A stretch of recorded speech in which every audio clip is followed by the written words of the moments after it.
Welcome to Diversity Conversations, where we engage in thought-provoking dialogue to identify leadership solutions to today's most challenging conflicts. Stream live each week, Saturday 9:30 a.m. to 11 a.m. Hosted by Diversity, Equity, and Inclusion Strategist and CEOs Eric Ellis and Tommy Lewis. Join us and add your voice to this engaging diversity conversation. Good morning, Greater Cincinnati, Northern Kentucky, the United States, and the world. My name is Eric Ellis, and I'm the president and CEO of Integrity Development Corporation. And I'm joined this morning by my good friend and brother, Tommy Lewis, president and CEO of Make It Plain Consulting. Good morning, Eric. Good morning, Tommy. What's up, baby? What's up? Hey, it's a beautiful, beautiful, beautiful Saturday morning. And again, it's good to be with you. It's good to be with our community. It's good to be on this side of the earth. Absolutely, man. Absolutely. And Tommy, we got some things figured out, community, in our golf game, didn't we, Tommy? Oh, yes, sir. Yes, sir. We was out there doing it, man. Playing golf like golf is a game that can be played. For many years, I haven't been playing. Right. But We've been showing up, paying our fees. We've been paying our fees now. But we found some things out, figured some things out, Yes. and made it much more enjoyable, not just for the game, but I think, Eric, enjoyable because the study, Right. the learning, Right. and the execution. Right. That's what it's about. Absolutely. And Tommy and I are so much alike in so many different ways. We love having fun. We love working hard, but we're athletes, and we want to be better. Whatever we do, we want to constantly be getting better. And, a lot of people are out there for a lot of reasons, but when Tommy and I go out there, golf is like the perfect storm for people who are athletic, competitive, and lifelong learners. Then golf is your game. And I think that, and I've said this before, that every man needs to play golf because golf is humbling, isn't it, Tommy? Oh, it is. It's humbling. No matter how big or how fast, how strong you are, how smart you are, Right. It will let you know that the golf game is the same, and it will humble you to the highest degree. Right. It's great. And I said something that Tommy keeps reminding us of when we're out there. I said to Tommy probably a year ago that the ball has no choice but to concede itself, its will to our knowledge. In other words, that ball doesn't have a will. Yeah. It has to do what we tell it to do. The problem is that it's hard to get enough, not just knowledge, but also body intelligence to be able to do that. But what we saw last week was our ball was doing a lot more of what we were telling that ball to do because we had put together not only our understanding, but our application of our understanding. So I'll make the connection, Eric, that what you talked about, we're talking about golf and, the demanding the ball, and the ball will only do what we tell it to do. That's right. Right? It doesn't lie. If we're left of the ball, it's going to go in the opposite direction. Right. If we're right of the ball, it's going to go in the left direction. It's inertia. Right. So that applies itself into life as well. Yes, it does. If you have positive inertia and you're building up that energy, your outcome has no choice. It's positivity, building up the inertia of positivity. The outcome is positivity. Right. Even when you are amiss a bit, the inertia is there. Right. Likewise, if it's negativity, the inertia of negativity. If there's some stinking thinking you have, right. If there's some actions that you're doing that's negative, Mm-hmm.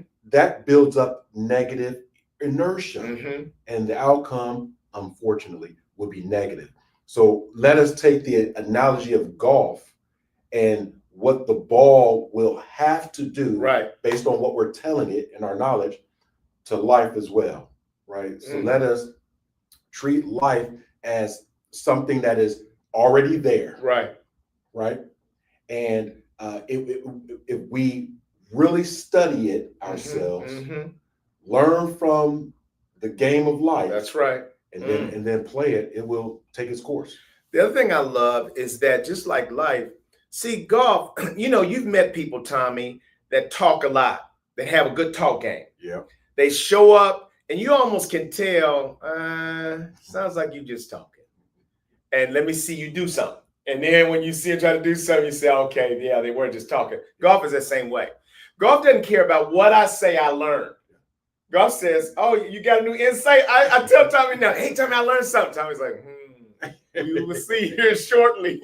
We will see in just a minute. And sometimes I had a great first ball. And I shouted out to Tommy, Tommy, see? And I look at him. Yeah, Tommy, I told you.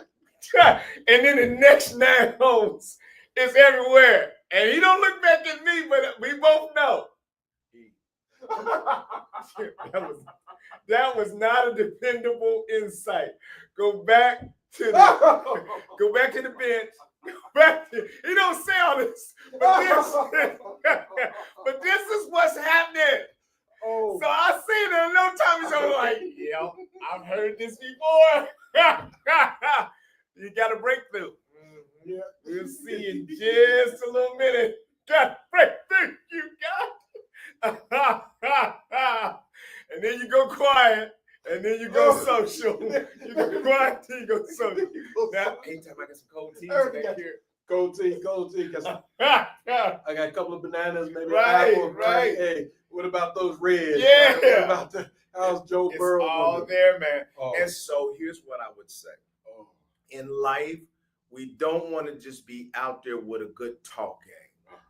We want to prepare ourselves so that we are actually delivering on something that we have practiced.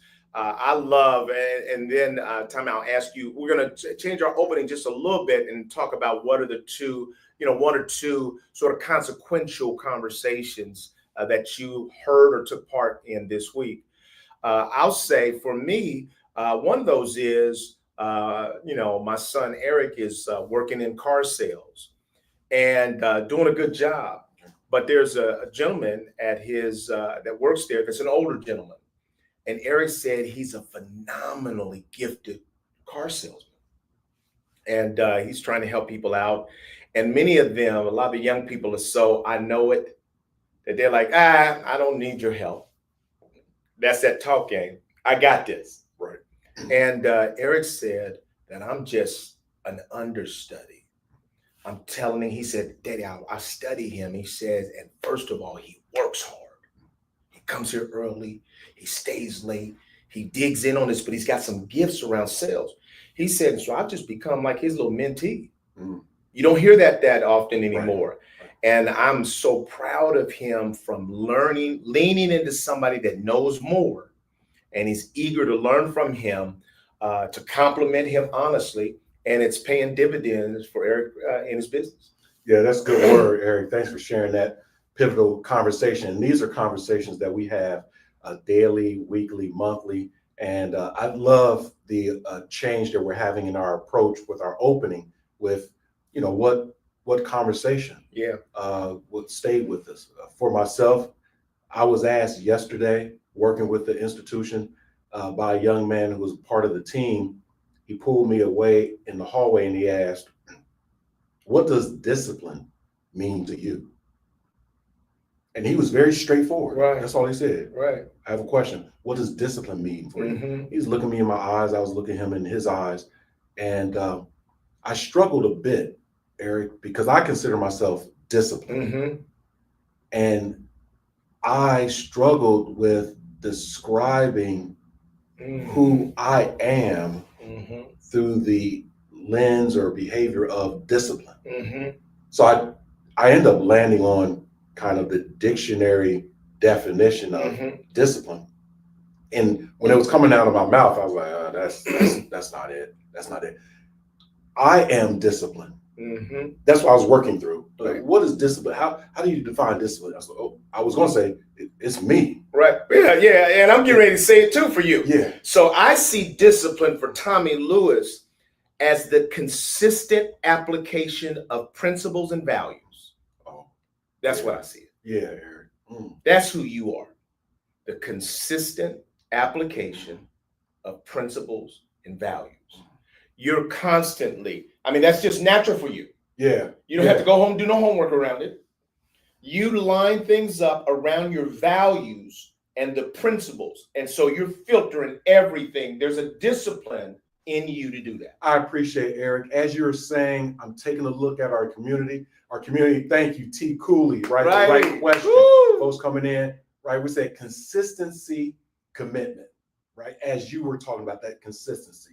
Yeah, appreciate that. I appreciate that. In our community, as you all always do, showing up on time, in time. Love your comments. Share with us.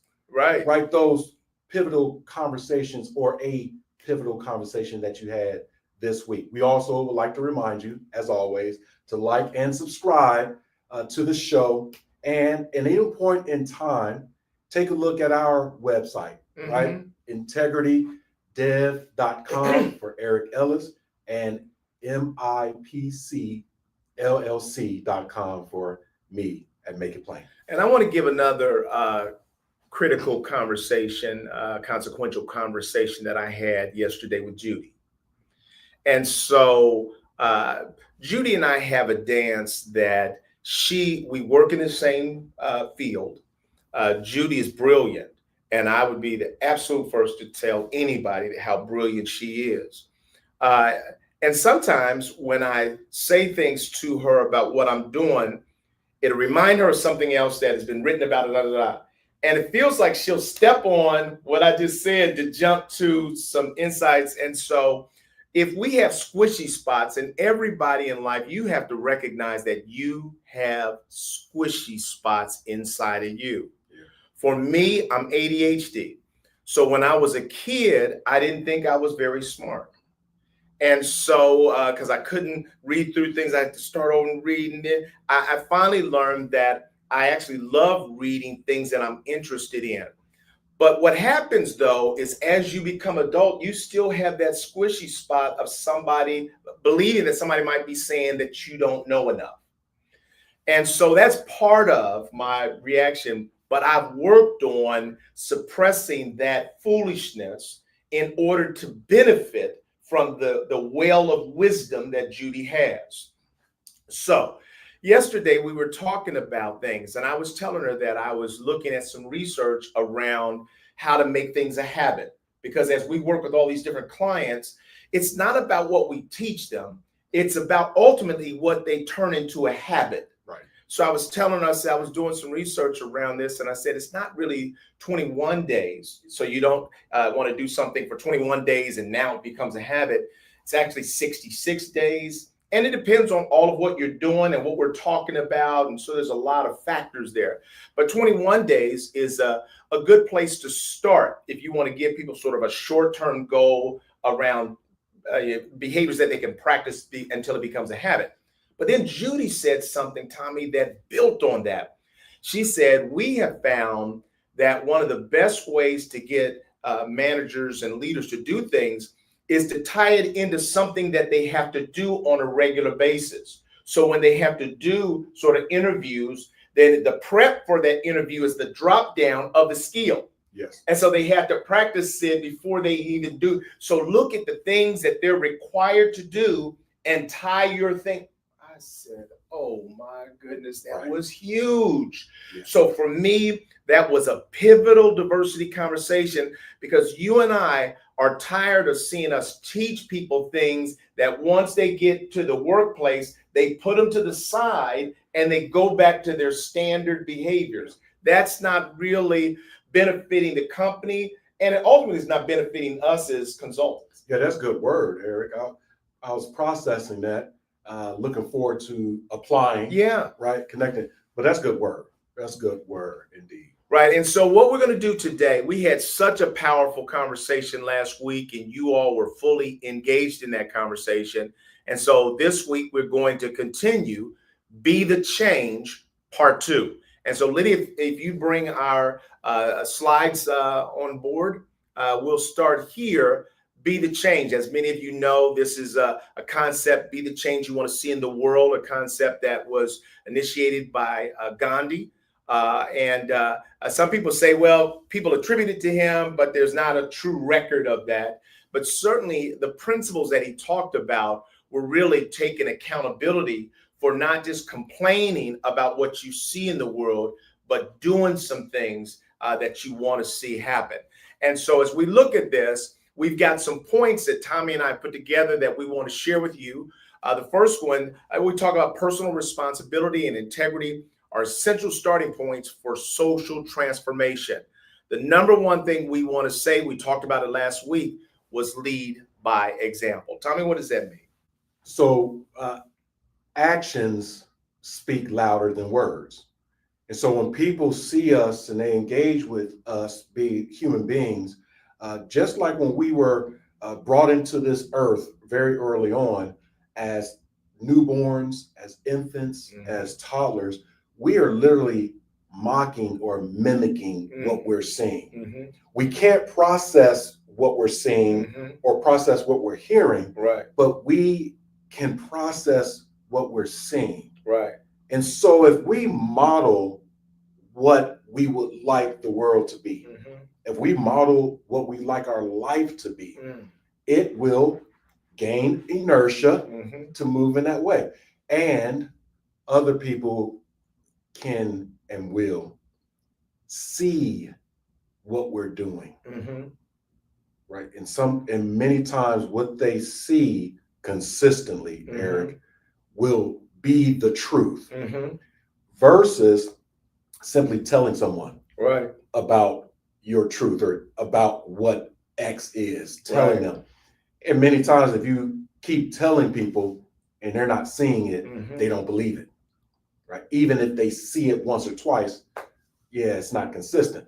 Start with the behavior, modeling the behavior, which is coming from a mindset. And folks say, okay, I like that. You talked about your son. That's what he was doing. He saw hard work. He wasn't told, hey, let me let you know I work hard. He wasn't told that. No. He wasn't told I'm a phenomenal salesperson. He wasn't told that. None of that. He saw it. And said, I want that. I want that. There it is. I gravitate to that. What I see in action.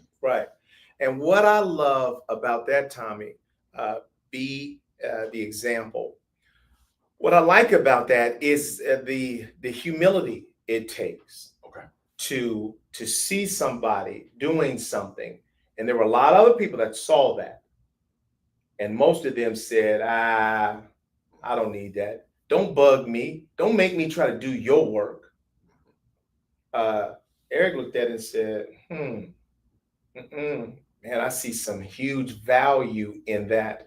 As I think about raising children, one of the things that Tommy and I are serious about is we want to be the examples that we want them to become. And what I see in my children is that they will benefit from both the things that their mother and I do well, and they'll have to recover from some of the things that we don't. And so I have also discovered, Tommy, that it's never too late to stop trying to be that example. And so whatever I didn't get from my household growing up, that doesn't have to be a vacuum in my life forever and an excuse that I make forever. Every day gives me a fresh new opportunity to keep trying to grow, to keep trying to be a better person.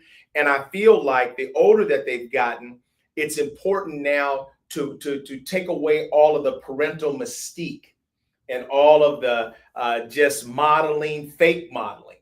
And you have to actually become more transparent around the real you, the negative parts of the real you and how you're still trying to grow through there. Because what I've seen is that if you have given up, then you are modeling to them the acceptance of giving up. That's just who I am. No, I'm not giving up. That's not just who I am. I don't like that. I'm not going to make excuses for that. I'm going to continue to try to improve that. We are all sponges like that, Eric. And you triggered something in me as well, that our children and us, when we're looking at a model figure, and we see that the model figure is one, imperfect, two, consistently changing themselves, it inspires hope and opportunity. In other words, if I'm looking at my parents and our children are looking at us, and we see that, oh, they've changed. Right. They may have gotten softer in some way. They may have gotten even more wise. Right. They're saying less, but it's more powerful in some other areas. If I'm the person observing that change, and that change may benefit me, I lean in and say, wait a minute, hold on. How'd you get there? Because Mom, Dad, I thought you were done. I thought you had peaked at your parenting, at your wisdom, at your experience. I like and that. you're still, as you're changing, no, I haven't peaked. I've just started. Right. Children will say, oh, now we're having different conversations with you now. Dad, here's what I'm thinking about. 5 years ago, 10 years ago, I may not have had this conversation. I may not have been ready, and I may have observed you not being ready. But in my change, I'm seeing your change, and I want a better change, right? And even in that kind of, I leave some of the things of change that haven't benefited me. Right. That's right. It's led to a mistake, right, or misstep. Right. We become wise. I love this conversation around being the change, right, that we want to see in the world, and being a change not only in the world, but even more locally in our own respective families and ourselves. Let's bring those back up, Lydia.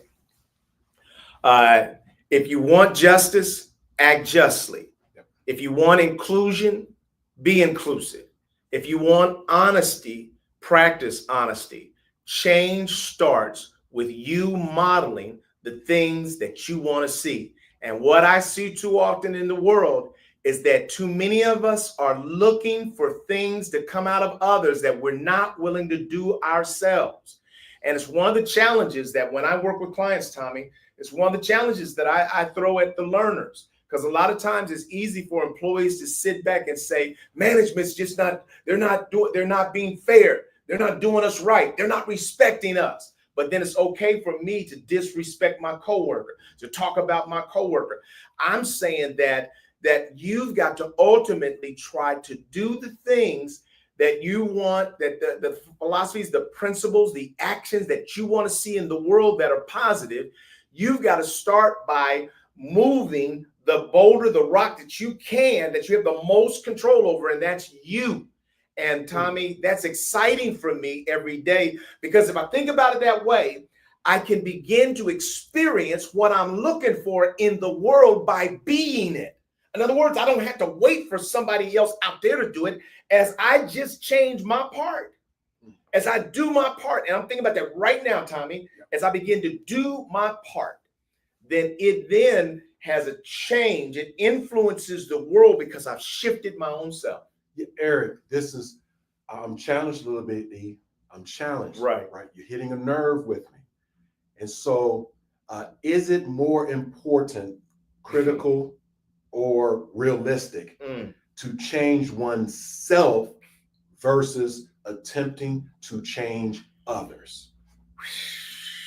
Let's unpack that, because I'm still dealing with things in my personal life, family life, where there are individuals in my sphere who I believe they haven't always been, I say they haven't been forthright.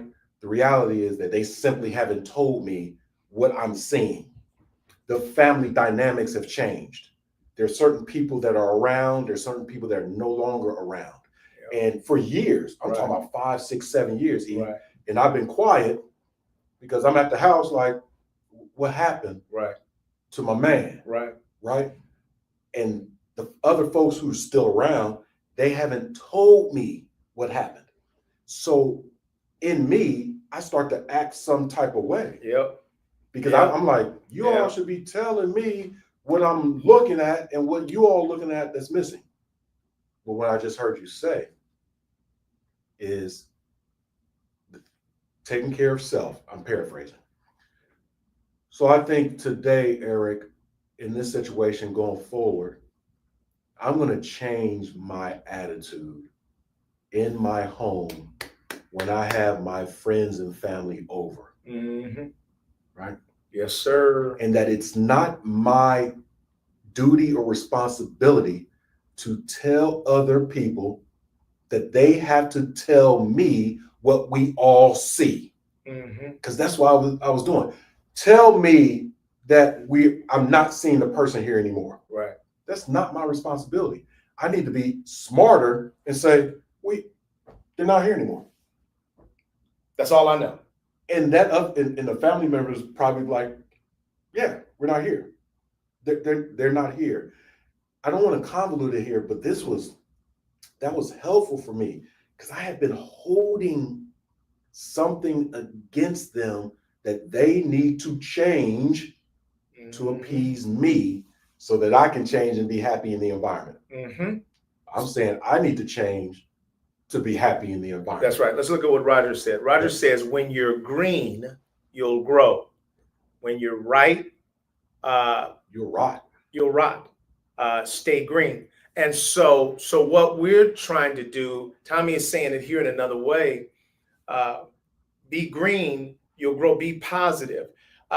Don't fill in empty space with negative interpretations. Come on. And what I have discovered now, life has taught me that. Okay. Life has taught me that because I was thinking something negative about somebody. They got an attitude today. Man, every once in a while, I mean, just periodically, they're just moody. They're just moody. I don't like moody people. I'm not moody. Why are they moody? Well, maybe you're not carrying the same weight that they're carrying. And what I've learned, Tommy, is sometimes people are carrying such a great weight.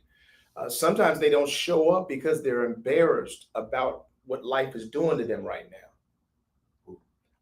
And we don't consider that life is really winning on them. And they, somebody's going to ask them how they're doing. So they'd rather not answer that question. So they stop showing up. And so I don't ever want to find myself having judged somebody, and I've done this, judge somebody negatively when life is just whooping up on them. Yeah. And so being the example that we want to see in the world, that means I have to leave a lot of this up to God. I have to stop filling in empty spaces with negative interpretation. Yeah, good word, good word. Let's go to the next one and see where we go there. Yep. Number 2, practice self-alignment. Align your actions with your values. Avoid hypocrisy. Don't ask others to do what you want. Embody the ethics and behaviors you believe in. Yeah, Eric, this conversation today is talking to me, right? I don't even know if the community's out there. In fact, I don't even care. I don't even Sorry, care y'all. that you're here. Right. This is all about Eric talking to me. Practice self-alignment. I have to work consistently to align my actions with my values. Because sometimes I am in reflection of both what are my values and are my actions aligned. And I explain that phenomenon of reflection as doing. And that's not always the case. Right. Eric, I'm reflecting. Yeah, let's go back to last week, the last month, the last quarter, whatever the case may be. Yesterday, what's my value? What did I do? And I may articulate it to you or to the community, and others may receive it as, oh, he's working through it. No, I'm just talking through the past. I need to really align the action with the value. Yes, sir.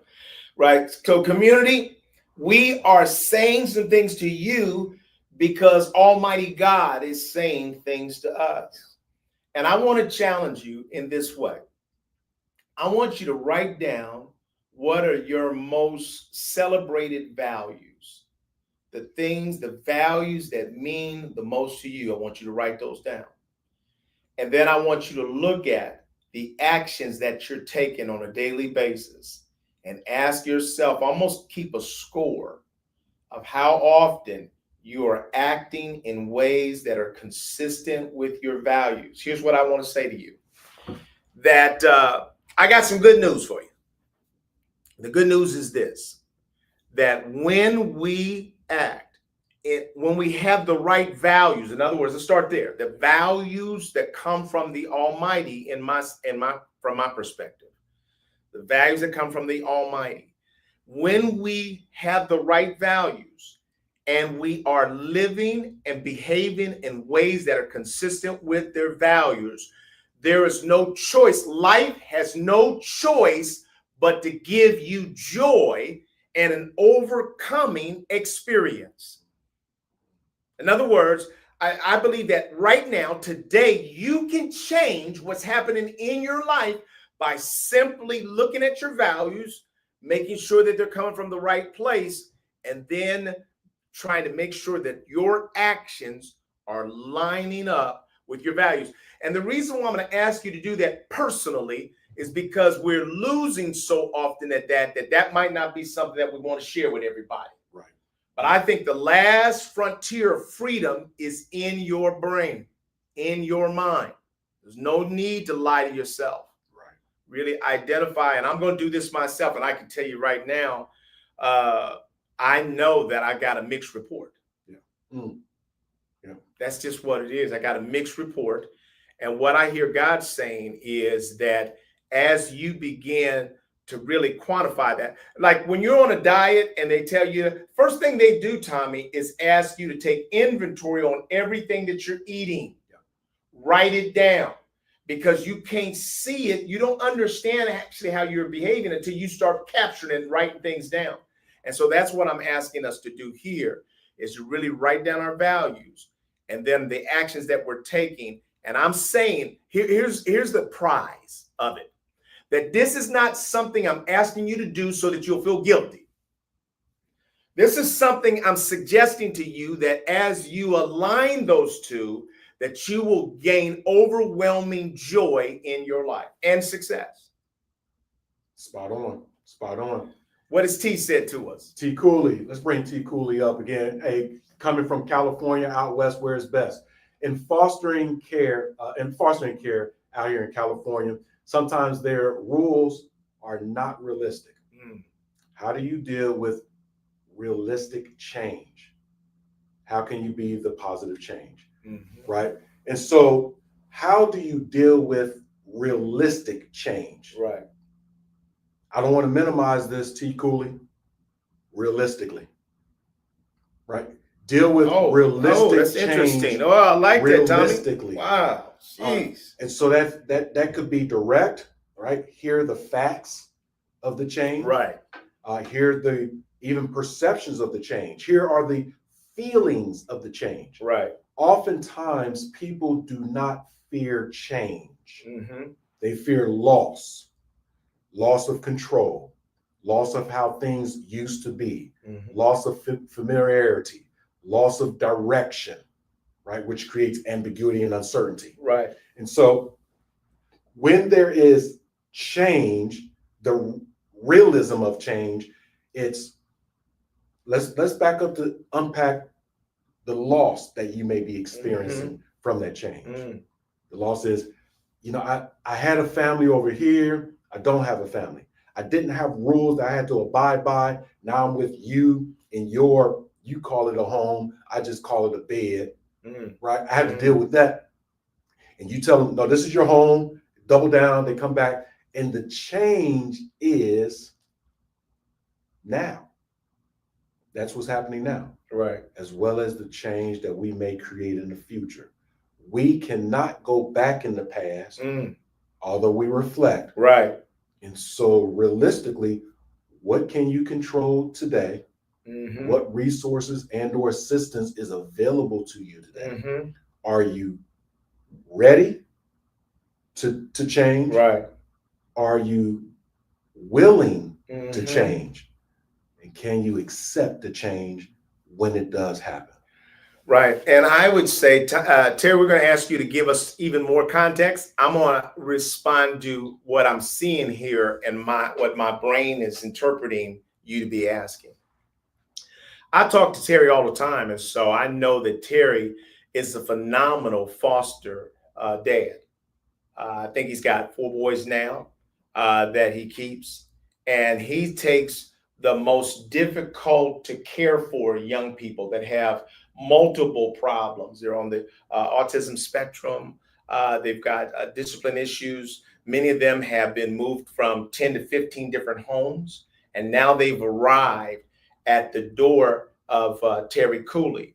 And what happens is that when social workers come in, sometimes they come in with a distant, unrealistic view of how you ought to be caring for these young people.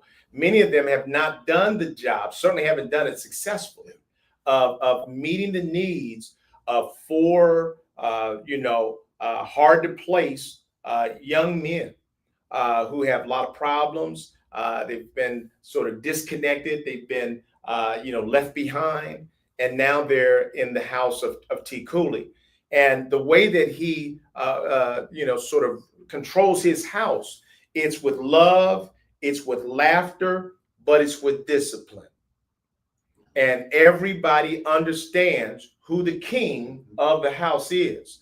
And so what I would say, and I've said this to Terry a lot of times, that people that don't love like you love, people that don't have the skill set that you have, then a lot of times the changes that they talk about are not actually realistic for what you in fact are dealing with. And most of them could not. He's actually on the cutting edge, the forefront of parenting, should be writing a book about how to do this. The litmus test is this, and Terry says it periodically. If you think things aren't going well here, take the boys out in the hallway and ask them, do they want to leave?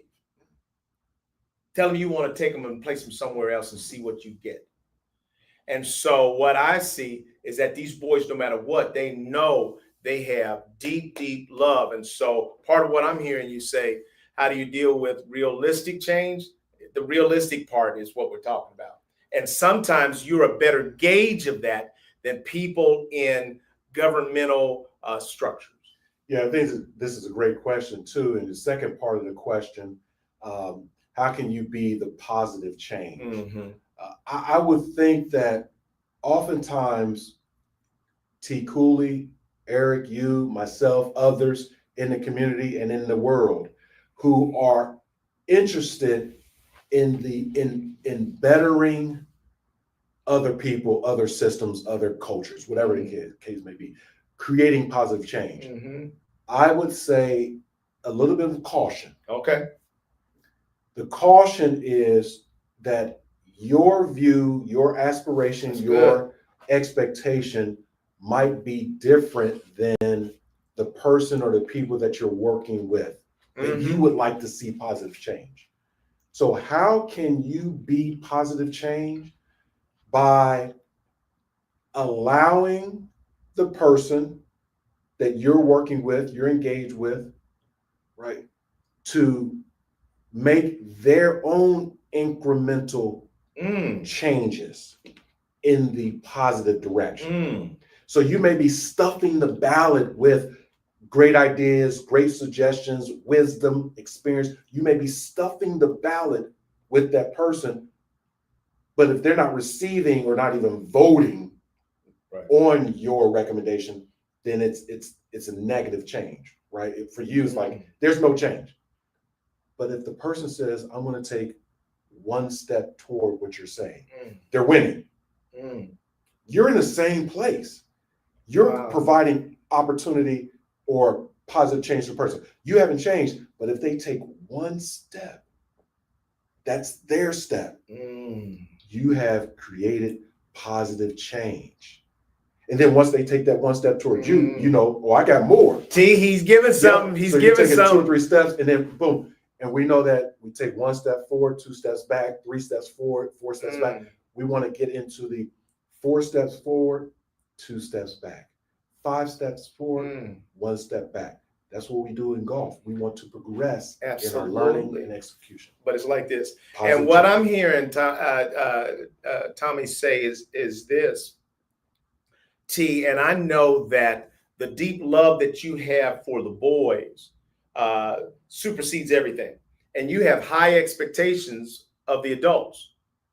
And I think I'm hearing Tommy say in part, well, I'm going to extrapolate to this, that maybe you can start viewing some of those social workers the way you view the boys. That social workers actually have the same problems, the same challenges in many ways as the boys. It's like people say that police and criminals have the same psychological makeup. A lot of people in social work come from neglect and abuse and probably could benefit from the same kind of patience that you give. I mean, when you and I talk, I know that you are going above and beyond. But I think that's another way to look at them.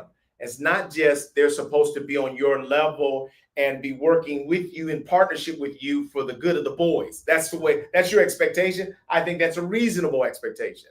But Tommy's helping us to look at it slightly different. Eric, I do want to stay here just for a moment. If we could bring up T. Cooley's next comment. And community, please know that this conversation is around change in the second part.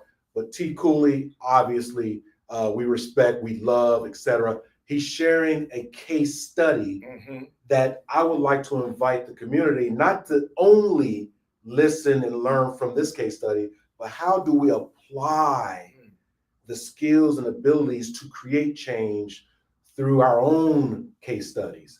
Here's what T. Cooley says. One case, one of my boys was raging out of control, so I made him stop and get back in line.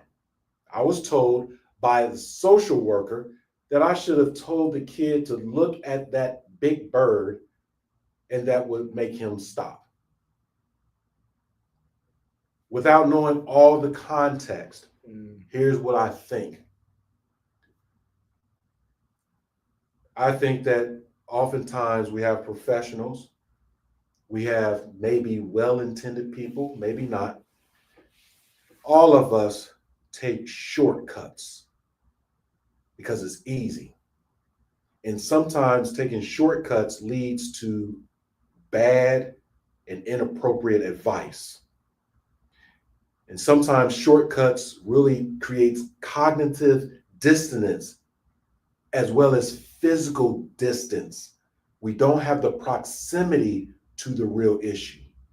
So T. Cooley, engaging with one of his kids, there's proximity that brings the wisdom.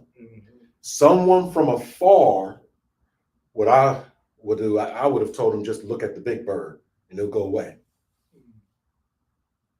One may ask, what the hell does that mean? Right?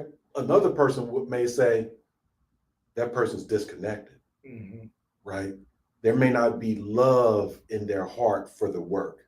There may not be love in their heart for the person. There may not be love in their mind for the system that's got the young people up in knots.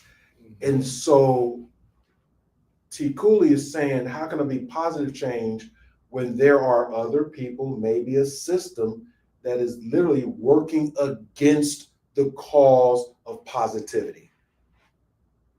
I get it. I get it. And I would say, T. Cooley, continue to lean on your community. Do what you do. Don't take everything, not that you are T. Cooley. Don't take everything under you. That's why you're sharing. You're not taking it all on, but you know the truth. And get that bad advice, get that inappropriate advice, get that advice that is, it doesn't work for this certain situation. Just give a quick grin and a nod. Okay, all right. And go back to what you know will move that person forward in a positive way. Right. So Tommy and I, we agree, and then we slightly see things different. Okay. And I'm going to talk to the other side, but he already talked to it today. But I'm going to go back to talking to the other side, because you said this earlier, Tommy. You said you have to make sure that you're taking in kind of what's been. Now, so let me say it to you this way, Terry, that when I first got married, Judy and I would be debating. And Judy was so smart. I'm thinking, oh, man, it's going to be a great relationship, because I come up from a family of debaters. And when she would be winning in an argument, then I would go to over talking her, sarcasm, all the toolbox that I got growing up. And finally, she took me off to counseling. This was in our first year of marriage. I went to this retreat, and they were teaching of the skill of empathic listening. Now, I thought, Tommy, that was the dumbest thing that I ever heard in my life. And honestly speaking, community, I said, this is how white people talk. That was a biased statement, but that's what I said. This is how white people talk. Nobody in my hood ever talked like this. Let me see if I'm understanding what you're saying. Now, here I am, 33 years later, and my go-to skill is the one that they taught. So part of what I want to say to you is this: always be open for insight that people may have that's different than what we grew up with or different than what we do. And so that encompasses what we're both saying. I agree with Tommy that sometimes you just have to do what's right. And here's what another of our community members has said: relationships come first. Connection before content. And so I think that that's the end of the story, really, is that at the end of the day, we won't know whether she was being helpful or not, but what we do know is that what you do best, Terry, is you focus on relationships and connections. And I think that as you do that, that is the main reason why you've been successful. And it's the reason why I lean, as Tommy has here as well, toward you, is because we recognize that your deep, abiding love is what you're leading with. And it's almost like we can't go wrong if we're leading with connection and with relationship and love. Yeah, Eric, I'm loving this conversation as we bring up the slides again. And I'm loving the conversation, Eric, because in some of the trainings I do, and I mean this sincerely, I ask the audience, raise your hand if you have all the answers to life. Right. And then typically no hands go up, and I make like a microphone. Is this mic on? Is this mic on? And then they laugh, and then I ask, literally, raise your hand if you have all of the answers to life. No one raises their hand because no one does. And what T. Cooley in our community and what we're doing right here, Eric, regardless of your season, regardless of your experience, regardless of your education, we are all going through whatever we were going through, and we're looking for answers. We're looking for additional tools in our toolkit. That's right. So T. Cooley sharing with us a case study is not to just be talking. Right. Lord knows he's just not typing and sharing with the world. Right. He's saying, hey, brothers, I need 2 cents. Right. Drop a dime. Right. Takes that, puts it into the currency of positivity. Right. That's where we are now. Absolutely. The currency of positivity. Right. And that's how we're going to invest in change, through the currency of positivity. Right. So this next one, then we're going to come back to T's comment here as well. Shift focus from complaint to action. Yeah. Critique less, build more, create change where you live, work, and connect. And so what I'm going to say to this one is, I believe, I've said that in many ways, communities, marginalized communities, will complain, protest, try to work harder, and you actually can't get to the future you desire through any one of those patterns. At the end of the day, you're going to have to come up out of working hard and connect with others. But I think this notion of shifting your focus, our focus, from complaint to positive action is a self-help strategy. In other words, it makes me stronger, it makes me better, it makes me more optimistic when I shift from complaining about you to moving my own mindset into positive actions. Moving from complaining to positive action. For me, if it's in the car as I'm listening to MSNBC or CNN or Fox, as I change the dial from that to jazz music. Just went to see Stanley Clark last night. Yes, sir. As soon as I switch it, to jazz music, there's a peace that overcomes my body. Inside my body, I feel like a brisk wind, like when you're chewing a piece of spearmint gum and that refreshing feeling that comes into your mouth. That's how I feel when I put jazz music on or any good music. And so this notion of moving from being a critic and seeing what's negative in the world to being to taking positive action, Tommy, I think that gives us greater strength. I think it taps in to the God consciousness within us. And I think that we're going to need that to withstand many of the challenges that exist around us. So I have a quick statement, and then I have a question, maybe a challenging question for you, Eric, may not be. My quick statement is, I understand exactly what you're saying with smooth jazz and other calming music. Right. I stay in that lane, right? Every now and again, I get back into some hip hop and changing channels, and it gets into some other different forms of hip hop that I don't really listen to, whatever, because the message is more negative than it is positive, and I quickly shift. My wife and I, we go to movies often, and we both do not like horror movies. Right. And ever more so, the previews for any movie is around horror. Right. And I find myself closing my eyes because I don't want to be shocked by the visuals. I hear the sound, which is the screaming, the screeching, and all that good stuff, but I care not to be a part of it. Right. I care to be in peace as often as I can. So information and or things that really bring, or people, I got to say that bring negativity to me, I simply remove myself from it.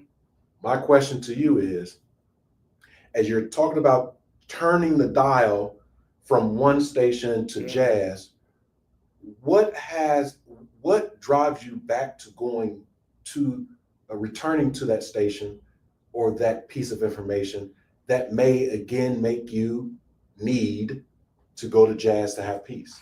Right. That's a good question, Tommy. I think that it is because of my curiosity and my interest in understanding the nature of the battle. That's helpful to me. I've got to understand the nature of the battle in order to begin to activate solutions. If I'm ignorant as to what's happening out here, then I can't begin to speak on with clarity what are the specific solutions. As I'm doing my diagnosis of the problem, I'm not just blaming the person, I'm actually studying it. I'm studying all aspects of what they're saying and doing. What are they trying to do? Is there anything positive in this? What are they doing that other people aren't doing? Why do I feel that this is harmful for us? What can I do personally? What can I do in the world around me? So I believe that I have a responsibility as a thought leader and as a love leader and as a arbiter, a peace broker, ambassador, that I got to understand what's going on out here.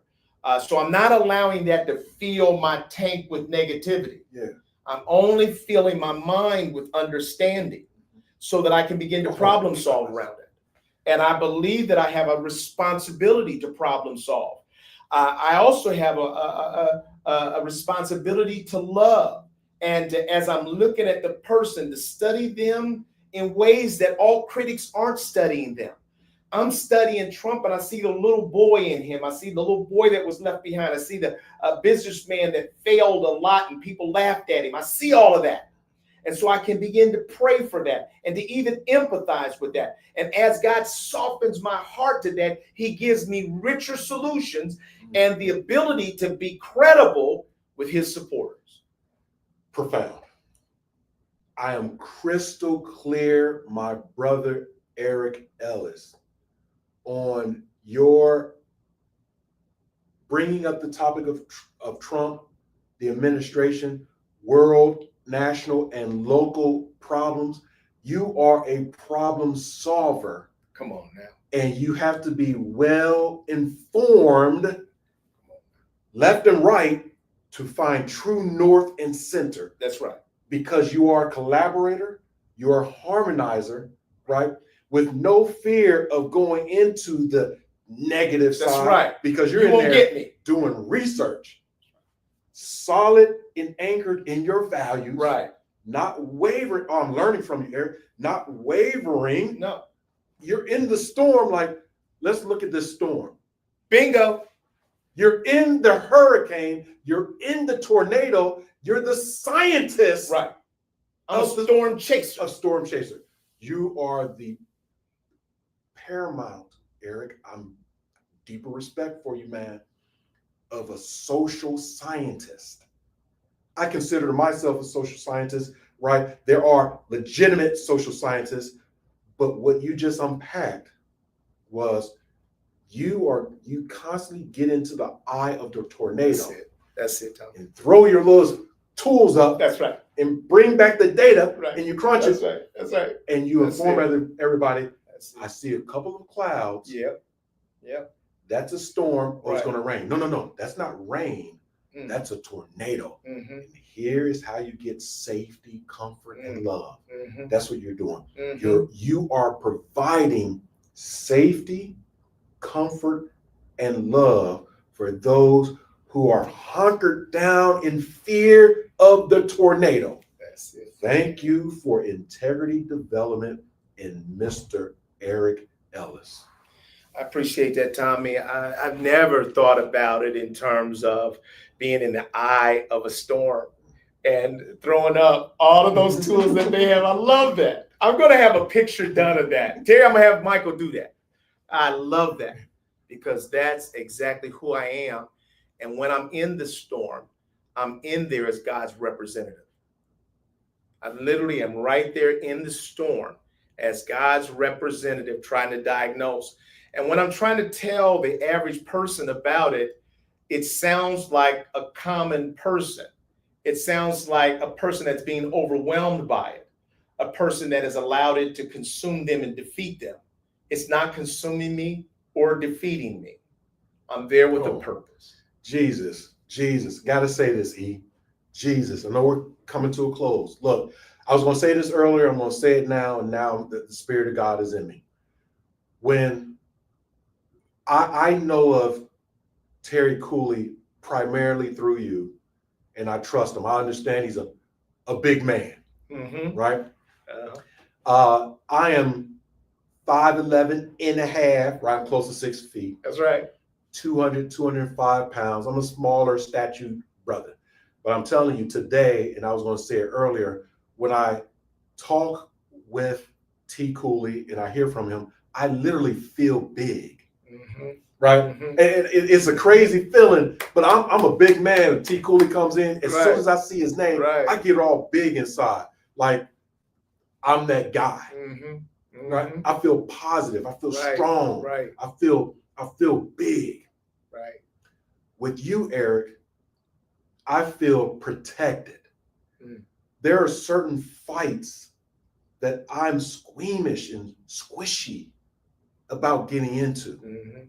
I'm okay with mixing it up intellectually, psychologically, spiritually, physically. We need to go there. I'm okay with it, but there are certain fights that I'm like, I just don't have enough tools and I need to be able to get back, right? And I see you, I have seen you, right? Going in, blazing. Right, and I just sit behind. Really, I sit behind because I got my style. Right. So when someone looks back at me like, "Hey, I'm here. I'm Pitbull." I'm going out in a ball of flames. Right. But I've seen you, man, many times go in. I'm like, okay, oh, he got it. Oh, they leaving. Oh, the storm. Oh, man, that was a weak storm. That was a weak ass storm. They came over here with that little drama. That's right. Thank God, I say it, thank God I have an Eric Ellis in my life. because I feel big with T. Cooley. I think big with Eric Ellis, who reminds me of my parents and my own family. And now I'm just stepping in positivity and no fear, no shame, unapologetically diverse. And so, community, here's what we'll say to you is that God has put Tommy and I together. We are the host of this podcast, Diversity Conversation, but we are also the learners. And each of us is moved and almost overwhelmed by the insights that God gives us as we try to pour everything we have to you. Last night, as I was at the Stanley Clark concert, I watched the saxophonist play. And I've never seen anybody with more energy. When I saw these musicians, Tommy, I said to myself, I've never seen a team, a sports team, a basketball team, or anybody else play with as much throwing their whole full self into something than what I saw last night. I mean, they literally are blowing their brain off to move into places that their skill and their knowledge and almost their anointing would take them. And that's how I feel when I'm in these storms. Like I'm in the storm. I've got cover. Do you see me running? No, you don't, because I'm not afraid. And here's what I hear God saying to me. This is the part I want to get to. Eric, trust me in every aspect of your life.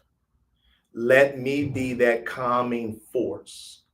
Follow what I'm saying to you in every aspect of your life, and you'll be a greater leader worth following, from your children, your wife, and everybody else that's around you. This is not something I've given you just to battle these fights in the world. I've given you something to fight the enemy's attacks on you personally. And so I walk away today, not just sharing some insights with you and Tommy and I chopping it up, but being blessed by overwhelming insights that God has given us today. Tommy, close us out. It's been a great conversation, good folks. Like to always thank our community for chiming in, taking time out of your busy day. On Saturday mornings, for some of you, it's 9:30 in the morning. For some of you, it's 6:30 in the morning. For others, it may be 6:30 at night.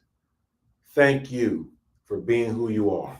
And we'd like to invite you back again next week for another installment of Diversity Conversations. Take care. Take care. Love each other.